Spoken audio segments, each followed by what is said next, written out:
ஒரு mixie jar எடுத்துக்கிட்டு அந்த மிக்ஸி ஜாரில் ஸ்வீட் கார்ன் வந்து நான் சேர்த்துக்க போகிறேன். ஒரு ஸ்வீட் கார்ன் கதிர் அப்படியே முழுசாக வாங்கிட்டு வந்து நல்லா இந்த மாதிரி தனித்தனியாக உரிச்சு எடுத்து வச்சுருக்கேன். இப்போ இந்த ஸ்வீட் கார்னை மிக்ஸி ஜாரில் சேர்த்துட்டு நம்ம அரைச்சிக்க போகிறோம். ரொம்ப அரைச்சிட்டோம்னா தண்ணி விட்ட மாதிரி ரொம்ப இலக்கமாக நமக்கு வந்து கிடைக்கும். நமக்கு அந்த மாதிரி கிடைக்கக்கூடாது. சும்மா லைட்டாக பல்ஸ் மோடில் 2 சுற்று சுற்றி எடுத்திங்கன்னா போதும். கொரகொரப்பாக நமக்கு கிடைச்சிரும், இலக்கமாக இருக்காது. பாருங்கள் ஃப்ரெண்ட்ஸ், சும்மா 2 சுற்று தான் சுற்றி எடுத்தேன். பல்ஸ் மோடில் கரெக்டாக நமக்கு அரைப்பட்டு வந்திருக்கு. கொஞ்சம் 1-2 பாதியாக இருக்கிற மாதிரி இருக்கணும். அந்த மாதிரி நீங்கள் வந்து அரைச்சி எடுத்துக்கோங்க. ரொம்பவும் நைஸாக அரைக்கக்கூடாது. இந்த மாதிரி ஒன்றும் பாதியமாக இருந்ததுன்னா சாப்பிடும் போது அந்த ஸ்நாக்ஸ் சூப்பராக இருக்கும். சும்மா நான் ஒரு சுற்றி எடுத்ததுக்கே பாருங்கள் எவ்வளோ இலக்கமாக இருக்குது. அதிலே தண்ணி விடும். இன்னும் நீங்கள் நைஸாக அரைச்சிட்டிங்கன்னா ரொம்ப அதிகமாக தண்ணி விட்டுரும். அதனால் பார்த்து லைட்டாக அரைச்சி எடுத்துக்கோங்க. இப்போ இது கூட உருளைக்கிழங்கு சேர்த்துக்க போகிறேன். 3 உருளைக்கிழங்கு நான் நல்லா வேக வச்சு மேலே இருக்கிற தோல் எடுத்து வச்சுருக்கேன். இப்போ நல்லா மசிச்சு இது கூட சேர்த்துடலாம்.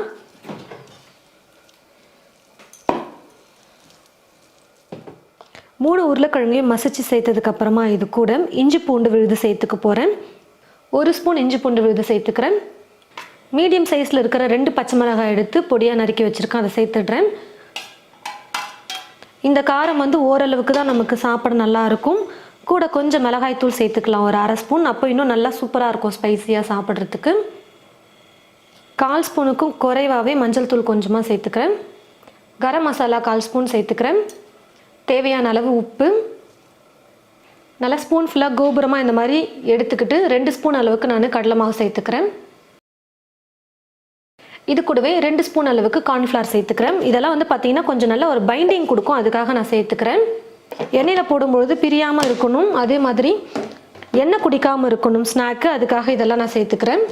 நீங்கள் கார்ன்ஃப்ளவர் இல்லைன்னா பரவாயில்ல, எக்ஸ்ட்ரா இன்னும் 1 ஸ்பூன் கடலை மாவே சேர்த்துக்கோங்க. இப்போ இது கூட பொடியை நறுக்கிய கொத்தமல்லி கொஞ்சம், கருவேப்பிலை கொஞ்சம் சேர்த்து எல்லாத்தையும் நல்லா மிக்ஸ் பண்ணிக்கிறேன்.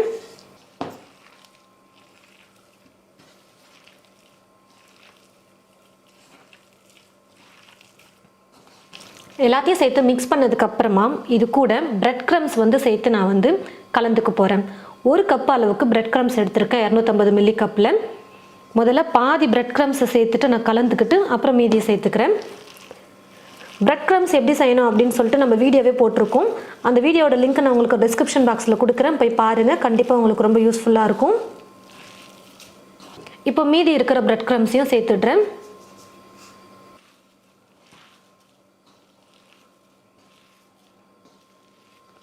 பாருங்கள் ஃப்ரெண்ட்ஸ், எல்லாத்தையும் சேர்த்து நல்லா மிக்ஸ் பண்ணிக்கிட்டேன். எடுத்திருந்த எல்லா பிரெட் க்ரம்ஸுமே நான் சேர்த்துட்டு மிக்ஸ் பண்ணிட்டேன்.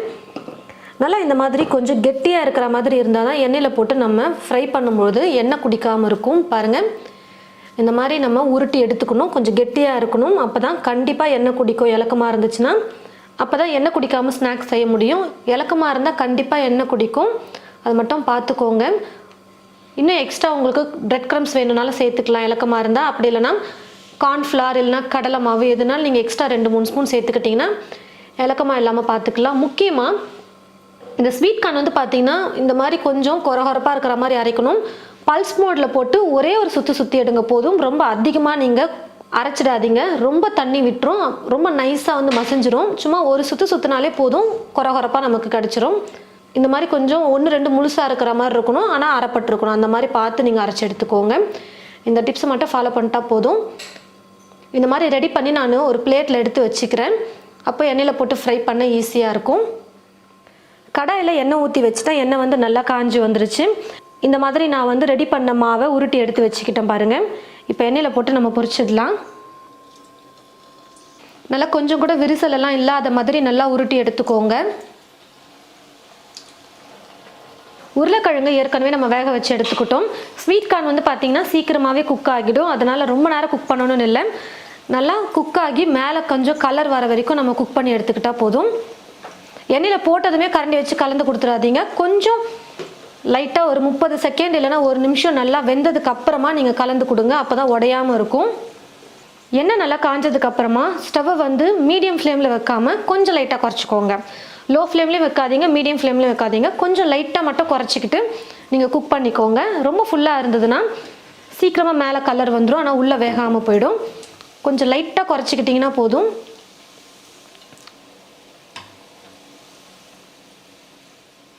பாருங்கள் ஃப்ரெண்ட்ஸ், நல்லா வெந்து மேலேயும் கலர் வந்துருச்சு. இப்போ நான் எடுத்துடுறேன். தீ ஃபுல்லாக வச்சிட்டிங்கன்னா டக்குன்னு மேலே கலர் வந்துடும், உள்ளே வேகாது. பார்த்து கொஞ்சம் லைட்டாக குறைச்சி வச்சுட்டு குக் பண்ணுங்கள். இந்த மாதிரி ஒரு வடிகரண்டி யூஸ் பண்ணுங்கள். அப்போ இருக்கிற எக்ஸ்ட்ரா எண்ணெயும் நல்லா ட்ரை ஆகிட்டு வந்துடும்.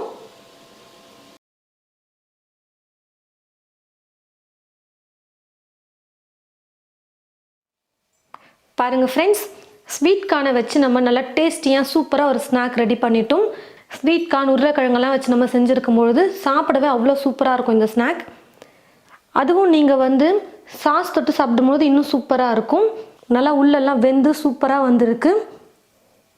பாருங்கள், நல்லா சூப்பராக பூ போல் சாஃப்டாக வெந்து வந்திருக்கு.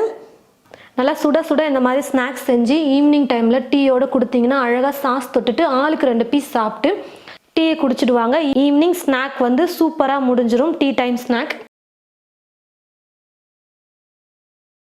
ஒரு முழு ஸ்வீட் கார்ன் நான் வாங்கிட்டு வந்து வச்சுருக்கேன். நம்ம நார்மலாக யூஸ் பண்ணுற மக்காச்சோளம் இல்லை, இது ஸ்வீட் கார்ன். இந்த ஸ்வீட் கார்ன் பார்த்தீங்கன்னா முழுசாக ஒரே ஒரு கதிர் மட்டும் வாங்கிட்டு இந்த மாதிரி தனித்தனியாக நான் உரிச்சு எடுத்து வச்சுருக்கேன். இப்போ நம்ம ஸ்வீட் கார்னை முதல்ல வேக வச்சு எடுத்து வச்சுக்கலாம். ஒரு பாத்திரத்தில் தண்ணி எடுத்துக்கிட்டேன். இது பார்த்தீங்கன்னா ஸ்டீமர் வேக வைக்கிறதுக்காகவே நான் வாங்கிட்டு வந்து வச்சுருக்கேன். அடியில் இருக்கிற பாத்திரத்தில் தண்ணி ஊற்றிட்டு இதுக்கு மேலே இந்த மாதிரி ஹோல்ஸாக இருக்கும். இதில் நம்ம எடுத்து வச்சுருக்கிற ஸ்வீட் கார்ன் போட்டு வேக வச்சு எடுத்துக்கலாம். தண்ணியில் போட்டு வேக வைக்காமல் இந்த மாதிரி நம்ம வேக வச்சு எடுத்துக்கலாம்.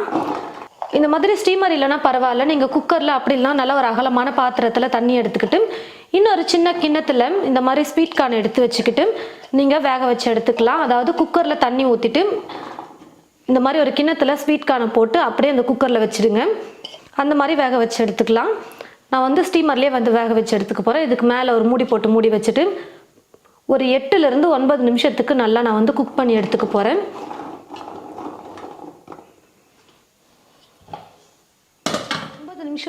பாருங்கள் ஃப்ரெண்ட்ஸ், ஸ்வீட் கார்னை நல்லா வேக வச்சு எடுத்துக்கிட்டேன். ஒரு 8லிருந்து 9 நிமிஷத்துக்கு நல்லா குக் பண்ணிக்கிட்டு அதுக்கப்புறமா ஒரு ஸ்வீட் கார்ன் எடுத்து சாப்பிட்டு பாருங்கள். வெந்திருக்கா இல்லையா நமக்கு தெரிஞ்சிடும். வேகலைன்னா எக்ஸ்ட்ரா ஒரு 2-3 நிமிஷம் நீங்கள் குக் பண்ணிங்கன்னா நல்லா வெந்து வந்துடும். ஸ்வீட் கார்னில் கொஞ்சம் கூட தண்ணி இருக்கக்கூடாது, அதனால் ஒரு வடிகட்டியில் நான் வடிகட்டிக்கிறேன். சும்மா ஒரு 2 நிமிஷம் இந்த வடிகட்டிலே விட்டுட்டோம்னா போதும். தண்ணி ஃபுல்லாக நல்லா ட்ரை ஆகிட்டு வந்துடும். ஸ்வீட் கார்ன் தண்ணி இல்லாமல் நல்லா ட்ரை ஆகிட்டு வந்துருச்சு. சூடும் பார்த்திங்கன்னா நல்லா ஆறி வந்துருச்சு. இப்போது நான் வேக வச்சு எடுத்து வச்சுருக்கிற ஸ்வீட் கார்னில் பாதி அளவுக்கு நான் மிக்ஸி ஜாரில் சேர்த்துக்கிறேன்.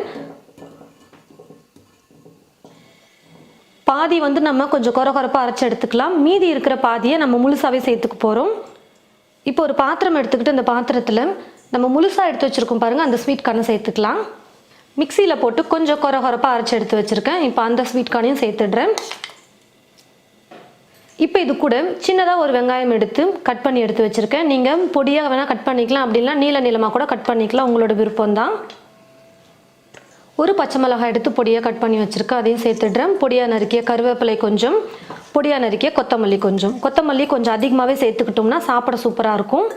நான் ஒரு பச்சை மிளகாய் சேர்த்துருக்கேன். இருந்தாலும் காரம் கொஞ்சம் பத்தாது, அதனால் ஒரு 1/4 ஸ்பூன் அளவுக்கு வெறும் மிளகாய்த்தூள் சேர்த்துக்கிறேன்.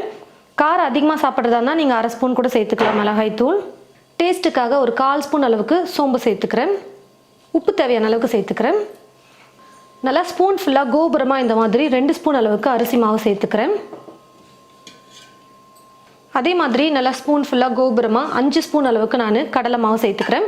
முதல்ல 5 ஸ்பூன் கடலை மாவு சேர்த்துட்டு நல்லா மிக்ஸ் பண்ணிக்கிட்டு தேவைப்பட்டுச்சுன்னா ரொம்ப இலக்கமாக இருந்ததுன்னா அதுக்கப்புறமா நம்ம கடலை மாவு எக்ஸ்ட்ரா சேர்த்துக்கலாம்.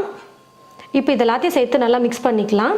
ஸ்வீட் கார்ன் நம்ம அரைச்சி சேர்த்துருக்கோம் பாருங்கள், அதிலே ஈரப்பதம் இருக்கும். அதனால் தண்ணியெல்லாம் எதுவுமே சேர்க்க வேணாம், எல்லாத்தையும் சேர்த்து நம்ம மிக்ஸ் பண்ணோம்னாலே போதும். ரொம்ப இலக்கமாக இருந்துச்சுன்னா எண்ணெய் அதிகமாக குடிச்சிரும், அதனால் கொஞ்சம் கெட்டியாகவே மிக்ஸ் பண்ணிக்கோங்க. இலக்கமாக இருந்ததுன்னா இன்னும் எக்ஸ்ட்ரா 1 ஸ்பூன் இல்லை 2 ஸ்பூன் நம்ம கடலை மாவு சேர்த்துக்கிட்டோம்னா போதும். பாருங்கள் ஃப்ரெண்ட்ஸ், நான் சேர்த்துருந்த 5 ஸ்பூன் கடலை மாவே கரெக்டாக இருக்குது. நீங்கள் எவ்வளோ ஸ்வீட் கார்ன் எடுக்கிறீங்களோ அந்த அளவுக்கு நீங்கள் அரிசி மாவையும் கடலை மாவையும் சேர்த்து மிக்ஸ் பண்ணிக்கோங்க. ஒரு பைண்டிங் இருக்கணும், கொஞ்சம் எடுத்து போடுறதுக்கு பாருங்கள், இந்த மாதிரி ஒட்டுற மாதிரி இருக்கணும் பைண்டிங், அதுக்காக தான் மாவு சேர்க்குறோம்.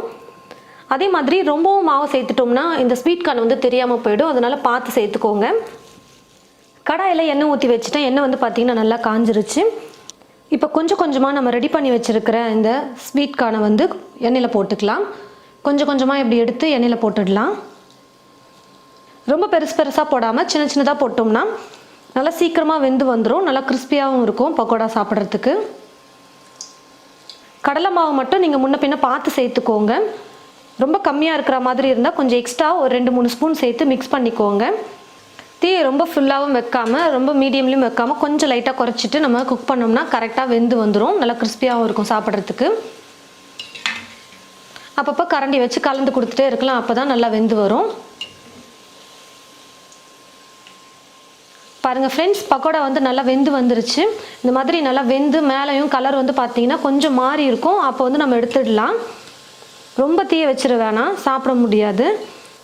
இதே போல் மீதி இருக்கிற எல்லா ஸ்வீட் கார்னையும் எண்ணெயில் போட்டு நம்ம பொரிச்சு எடுத்துக்கலாம். பாருங்கள் ஃப்ரெண்ட்ஸ், ஸ்வீட் கார்னை வச்சு நல்ல ஒரு டேஸ்டியாக சூப்பராக நம்ம பக்கோடா ரெசிபி ரெடி பண்ணிட்டோம். எப்பவும் ஒரே மாதிரி ஸ்நாக் பண்ணாமல் அப்பப்போ கொஞ்சம் வித்தியாசமாக நம்ம வீட்டில் இருக்கிறவங்களுக்கு செஞ்சு கொடுக்கும்போது ரொம்பவே விரும்பி சாப்பிடுவாங்க.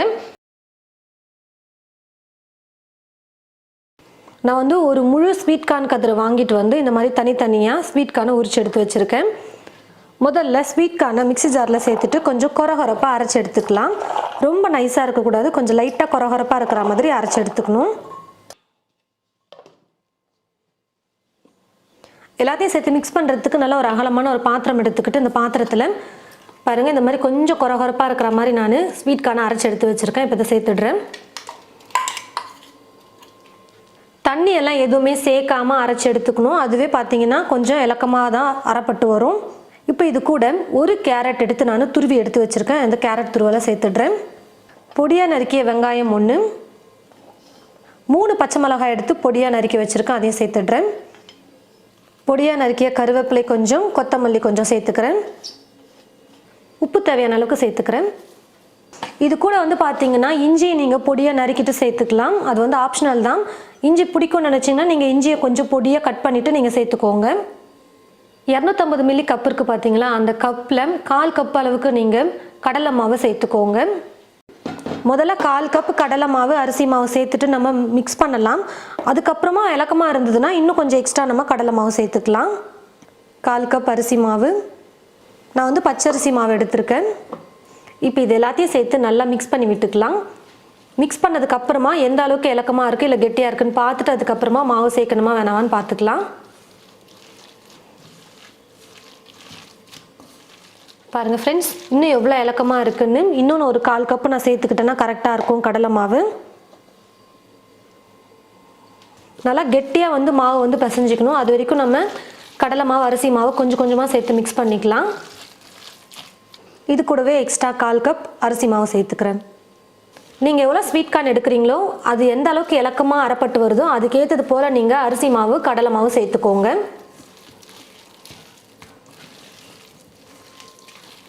பாருங்கள் ஃப்ரெண்ட்ஸ், கொஞ்சம் கொஞ்சமாக கடலை மாவு அரிசி மாவு சேர்த்து நான் மாவு பிசைஞ்சிக்கிட்டேன். நான் சமமாக 1/2 கப் அளவுக்கு அரிசி மாவு 1/2 கப் அளவுக்கு கடலை மாவு சேர்த்து இப்போ நான் மிக்ஸ் பண்ணியிருக்கேன். இந்த அளவுக்காவது கொஞ்சம் கெட்டியாக இருக்கணும் மாவு, ஏன்னா நம்ம கொஞ்சம் கொஞ்சமாக மாவு எடுத்து உருண்டை பண்ணி வடை மாதிரி தட்டி போடுறதுக்கு கொஞ்சமாவது கெட்டியாக இருந்தால் தான் கரெக்டாக இருக்கும். கையில் தண்ணி தொட்டுட்டு நம்ம எடுத்து உருண்டை பண்ணி தட்டி போடும்போது கொஞ்சம் ஒட்டாமல் நம்மளால் தட்ட முடியும். கடாயில் எண்ணெய் ஊற்றி வச்சுட்டேன். எண்ணெய் வந்து நல்லா காஞ்சிருச்சு. கொஞ்சமாக மாவு எடுத்து நீங்கள் போட்டு பாருங்கள், எண்ணெய் காஞ்சிருக்கா இல்லையான்னு தெரிஞ்சிடும். கையில் இந்த மாதிரி கொஞ்சம் தண்ணியை தொட்டுட்டு அதுக்கப்புறமா மாவை எடுத்து நம்ம உருண்டை பண்ணி தட்டி போட்டோம்னா வடை ஒட்டாமல் நம்மளால் போட முடியும். இந்த மாதிரி கொஞ்சம் கொஞ்சமாக உருண்டையை எடுத்து இப்படி தட்டிக்கோங்க கையிலேயே.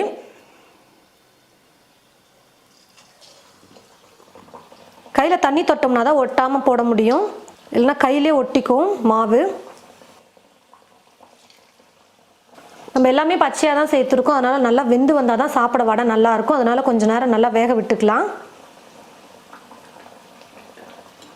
கரண்டி வச்சு லைட்டாக திருப்பி கொடுத்துக்கலாம், அப்போ தான் 2 பக்கமும் நல்லா வெந்து வரும்.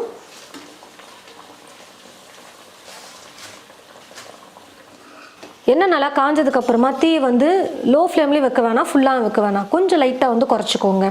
ரொம்ப லோ ஃப்ளேமில் வச்சுட்டோம்னாலும் எண்ணெய் வந்து அதிகமாக குடிச்சிடும் வடையில். அதே ஃபுல்லாக வச்சிட்டோம்னா மேலே சீக்கிரமாக கலர் வந்துடும், ஆனால் உள்ளே வந்து வெந்திருக்காது. நம்ம எல்லாமே பச்சையாக தான் சேர்த்துருக்கோம், ஸ்வீட் கார்ன் அதுக்கப்புறம் கடலை மாவு அரிசி மாவுலாம் சேர்த்துருக்கோம். அதெல்லாம் வந்து வெந்தால் தான் சாப்பிட நல்லாயிருக்கும். அதனால தீ வந்து கொஞ்சம் லைட்டாக குறைச்சிட்டே குக் பண்ணோம்னா மேலேயும் நல்லா இந்த மாதிரி கலர் மாறி வரும், உள்ளேயும் எல்லாமே நல்லா வெந்து வந்திருக்கும். சாப்பிட்றதுக்கு அப்போ வடை சூப்பராக இருக்கும். இப்போ வடை வந்து பார்த்தீங்கன்னா நல்லா வெந்து மேலேயும் நல்லா கலர் வந்துருச்சு. இப்போ நான் எடுத்துடுறேன். இந்த மாதிரி ஒரு வடிகரண்டி யூஸ் பண்ணிக்கோங்க. அப்போ இருக்கிற எக்ஸ்ட்ரா எண்ணெயும் நல்லா ட்ரை ஆகிட்டு வந்துடும். இதே போல் மீதி இருக்கிற மாவையும் நம்ம சின்ன சின்னதாக உருண்டை பண்ணி தட்டி எண்ணெயில் போட்டு வடையாக செஞ்சு எடுத்துடலாம். பாருங்கள் ஃப்ரெண்ட்ஸ், ஸ்வீட் கார்னை வச்சு நல்லா டேஸ்டியாக சூப்பராக நம்ம வடை ரெடி பண்ணிட்டோம். நீங்களும் இது போல் உங்களுடைய வீட்டில் ஸ்வீட் கார்னை வச்சு வடை செஞ்சு பார்த்துட்டு எப்படி இருக்குன்னு மாதிரி கமெண்ட் பாக்ஸில் கமெண்ட் பண்ணுங்கள். இந்த வீடியோவை மற்றவங்களுக்கும் ஷேர் பண்ணுங்கள். இது போல் நிறைய ரெசிபிஸ் பார்க்க தமிழ் ஃபுட் மசாலா சேனலை மறக்காமல் சப்ஸ்கிரைப் பண்ணிக்கோங்க. கூடவே பக்கத்தில் இருக்கிற பெல் ஐக்கானை கிளிக் பண்ண மறந்துடாதீங்க. தேங்க்யூ.